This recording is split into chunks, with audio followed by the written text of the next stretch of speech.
Experience senior living inside Chennai from Elements starting at rupees 85 lakhs. Call 9790399039. அமெரிக்க அதிபர் Donald Trump இந்தியாவிற்கு 25% வரி விதித்த பிறகும் விவசாயம் மற்றும் பால்வளத்துறையில் அமெரிக்காவிற்கு எந்த தளர்வுகளையும் இந்தியா அனுமதிக்கப் போவது இல்லை என்று செய்திகள் வெளியாகியுள்ளது.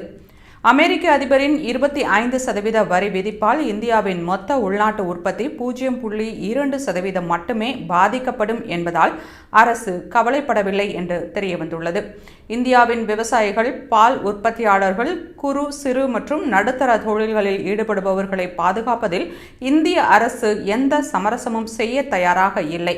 அதேபோல மரபணு மாற்றப்பட்ட பயிர்களை இறக்குமதி செய்வதிலும் அமெரிக்காவிற்கு தளர்வுகள் வழங்க அரசு தயாராக இல்லை.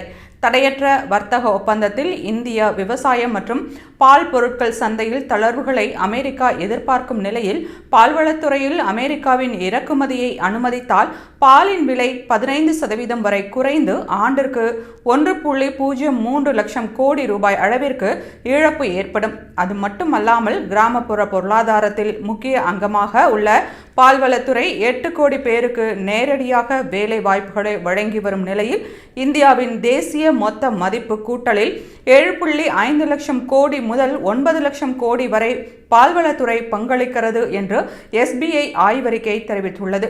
மேலும் இந்தியாவின் மொத்த உள்நாட்டு உற்பத்தியில் பால்வளத்துறை 4.5% வரை பங்களிக்கிறது. ஐரோப்பிய ஒன்றியத்துடன் நடந்து வரும் வர்த்தக ஒப்பந்த பேச்சுவார்த்தைகளிலும் பால்வளத்துறையில் இந்தியா தளர்வுகளை தர மறுத்துள்ளது.